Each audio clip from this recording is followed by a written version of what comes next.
Higher, further, faster, baby. That's right. Marvel's first ever female-led movie was a big moment for the MCU. Set in the 1990s, the movie told the origin story of how Carol Danvers got her powers and how she came to be Captain Marvel. But if you peek behind the curtain and hear the stories that happened behind the camera, you would see there were some great things happening behind the curtain as well. I'm so proud of you. While Jude Law was considering playing Yon-Rogg in Captain Marvel, he discussed the possibility with his Sherlock Holmes co-star Robert Downey Jr. Law explained. He talked a little bit about how making a Marvel Cinematic Universe movie is fitting this one piece into a bigger picture and giving yourself over to that. It's not about trying to understand everything, just do your piece. I want to know who's on the other end of that thing. Where's Fury?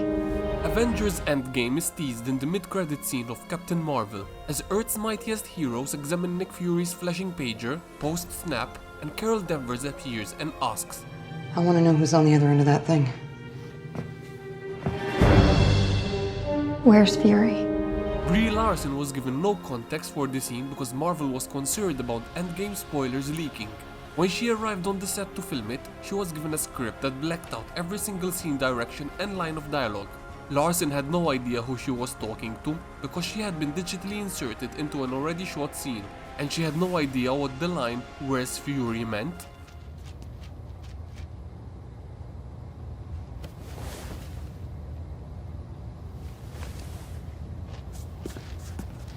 When Nick Fury and Agent Coulson bring in the body of a Skrull that attacked them, the coroner has no idea what kind of Skrull it is or how their anatomy works.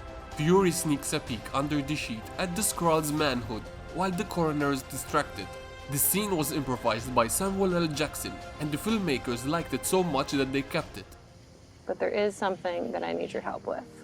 I can't wear these Kree colors anymore.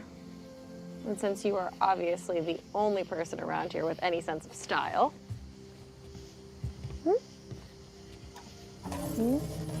Whoa. Carol Danvers, in Captain Marvel, sheds her Kree colors after discovering she was duped by them and asks Monica Rambeau to choose a new color scheme for her.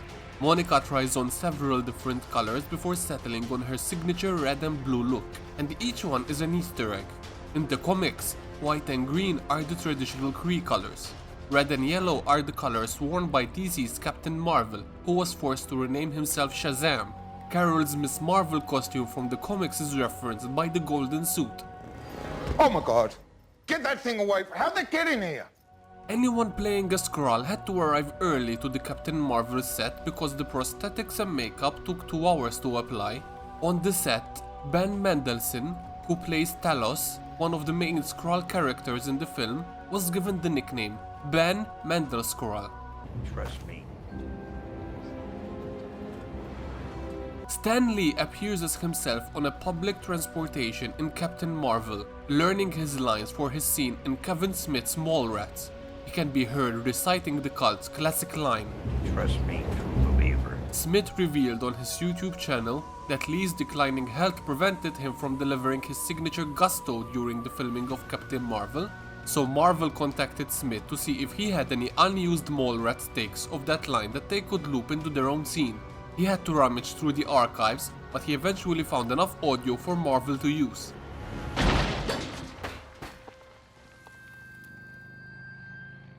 Carol Danvers arrives on Earth and visits a Blockbuster, where she shoots a cardboard cutout promoting the film True Lies. Some viewers were relieved to see this film downgraded because its villains are racist stereotypes and its treatment of its female lead has been labeled misogynistic. True Lies, on the other hand, wasn't supposed to be the cutout Carol shoots.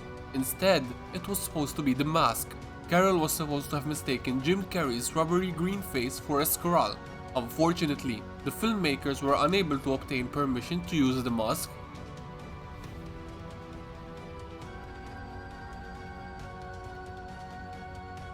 Jennifer Kent and Jennifer Hugh Nelson were considered for the role of Captain Marvel director when Marvel was looking for the right person. Kent directed The Babadook, a modern horror favorite, and most recently tackled timely themes in The Nightingale, a revenge film. Hugh, on the other hand, is best known for her work in animation, specifically the Kung Fu Panda franchise, and she was the first woman to direct an animated feature film from a major Hollywood studio. In the end, the studio hired two directors, Anna Boden and Ryan Fleck, the team behind the Ryan Gosling indie hit Half Nelson. You are half English. I am. I didn't know that. Actually, my mother is from Essex. Are we really? Yeah. Whereabouts? I don't know. Keanu Reeves was initially considered for the role of Yon-Rogg, the villainous character played by Jude Law in the final film.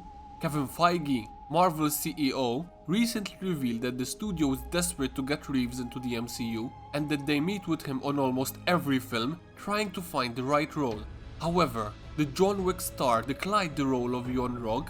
It would have been a waste of Reeves' talent to play Yon-Rogg.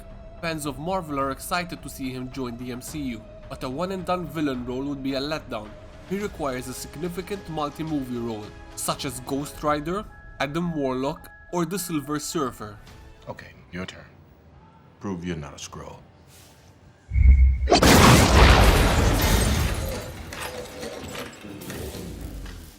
Before Brie Larson was announced as Carol Danvers, a number of actors were rumored to play the title in Captain Marvel.